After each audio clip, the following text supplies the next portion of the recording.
Hey everyone, and welcome back to my channel, or if you're new here, my name is Josh, and in today's video, I'm going to be reviewing the US Bank Shoppers Cash Rewards credit card.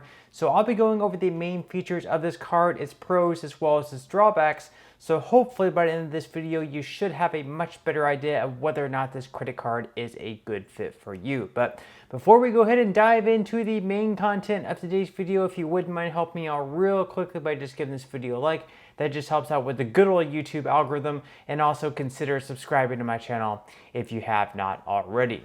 Also, if you would like to receive a few free stocks, in a pinned comment below as well as in the description box, I will be leaving a few different links where you can receive just that. Okay, starting out with the main features of this credit card. Starting out, there is a spend bonus of $250 as long as you're able to spend $2,000 within the first 120 days from your account opening. So that is a pretty good spend bonus. And again, that's going to be $2,000 within the first 120 days. So you're going to have to see whether or not that's going to be doable for you on transactions that you would normally make. That way you don't have to go out of your way and spend on things that you normally wouldn't spend on just to earn this $250 spend bonus. Now, on top of that, you can also earn some pretty good cash back with this credit card. So there are actually a few different tiers of cash back. So we're going to start out with the 6% cashback category.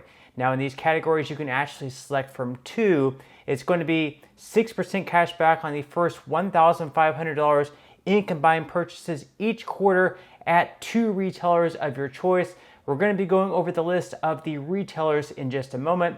And then they also have a 3% cashback category tier. In this one, you're going to be earning 3% cash back on the first $1,500 in combined purchases each quarter, just like the 6% cashback category, on one choice between wholesale clubs, gas and EV charging stations, or bills and utilities.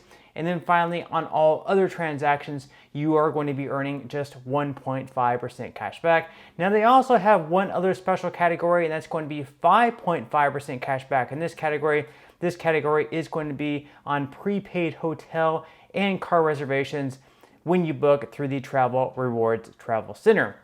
Now, you do have a few different options when you go to redeem this cash back, whether it's the $250 spend bonus or all the cash back that you earn from the 6%, 3%, 1.5%, and 5.5%.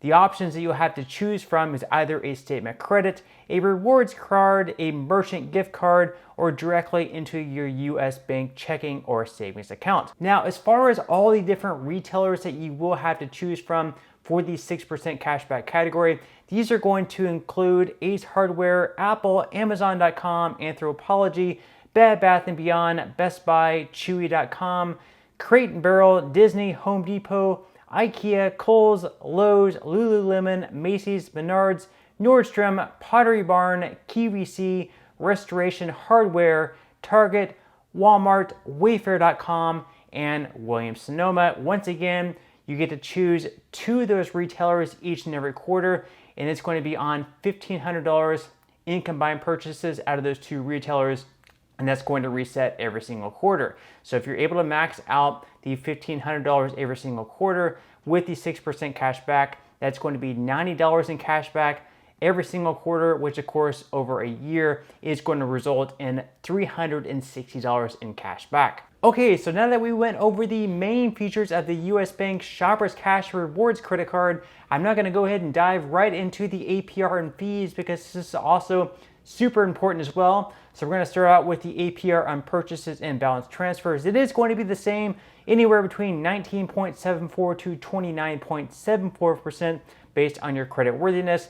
And as far as cash advances go, that is going to be 29.99% for your APR. Now on this channel, I always preach to stay far away from cash advances. It's something that I always never end up doing myself, something I always recommend to stay away from. This is not financial advice, but me, myself personally, I always stay far away from cash advances. Now, there are also some fees with this credit card as well. So starting out, the fees for a cash advance is going to be 5% or $10, whichever happens to be greater. And then for balance transfers, your fee on those are going to be 3% or a $5 minimum fee, whichever happens to be greater. Now, as far as foreign transactions go, this is a credit card you'll definitely want to leave at home. You won't want to take with you abroad. That's because on foreign transactions, you are going to be hit with a fee of 3%.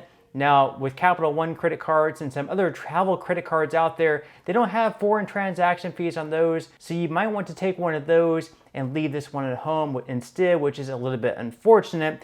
And then as far as an annual fee goes, starting out for the first year, there is not going to be an annual fee at all, which is super great. But then every year after the first year, unfortunately, there is going to be an annual fee of $95. Now, you could always try calling into the US Bank credit card department and asking if they will waive that fee. It's very possible that they might waive it for the second year or maybe even the third year. But after that, they may decide to stop waiving that fee. And of course, as always, there is no guarantee they're going to waive that fee at all. So with this card, the second year moving forward, there is going to be a $95 annual fee. For the first year alone, there is not going to be an annual fee. Now, there's also going to be a fee for a late payment or a return payment. That fee is going to be up to $41.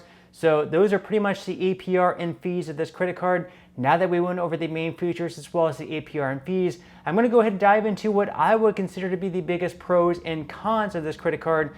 So we're going to start out with the good things. The first good thing is the fact that you have a lot of cashback opportunities. Like I mentioned, you can earn 6% cashback on 2 retailers of your choice on the first $1,500 in eligible purchases each and every quarter. So each and every quarter, you can earn up to $90 in cashback on these 2 categories alone, as long as you're able to max that out at $1,500.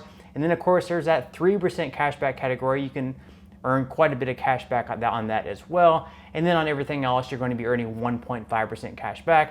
And then there's going to be the 5.5% cashback category on prepaid hotels and car reservations booked through the Rewards Travel Center. And then of course, on top of all the cashback that you can earn with this credit card, the other pro, at least in my opinion, is the fact that you can earn $250 in cashback as long as you're able to spend at least $2,000 within the first 120 days from your account opening. So for some people, this might be very easy. For others that don't have, a lot of expenses every single month, this might be a little bit more difficult to achieve.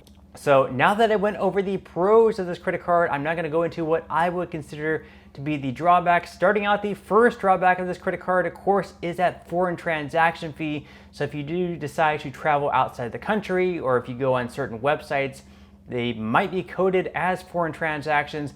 And on those transactions, unfortunately, you will have to pay a fee of 3%. So in those instances, you'd probably want to use another credit card. Like I mentioned, Capital One, I believe on all of their credit cards, they do not have any foreign transactions. And then of course, on a lot of travel credit cards, they don't have foreign transactions either. So you might want to use another credit card in that case. And on top of that, of course, there is going to be an annual fee of $95 in the second year moving forward.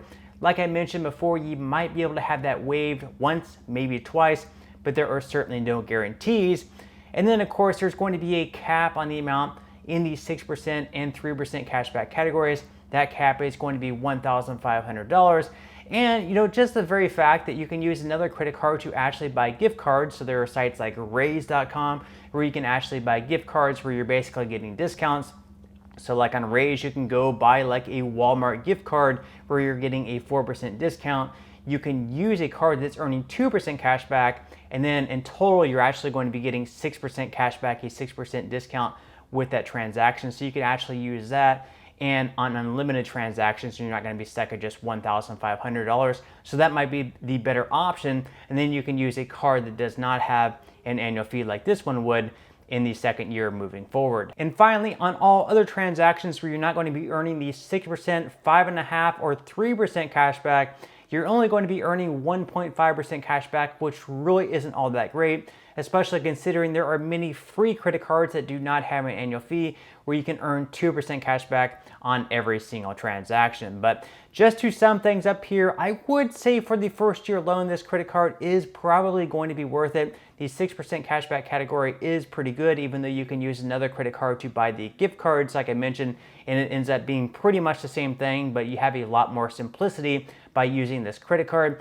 plus you're going to be getting the spend bonus. But the second year moving forward, where you are going to be having to pay that annual fee of $95, is probably not going to make it worth it for most people. So at least in my opinion, this is a credit card I probably would not recommend, at least in the second year moving forward, especially with that $95 annual fee. But that's all I have for today's credit card review. I certainly hope that you enjoyed and found value out of it. If you did, again, I would greatly appreciate if you could give this video a like. Consider subscribing to my channel if you have not already, and I will see you in the next video.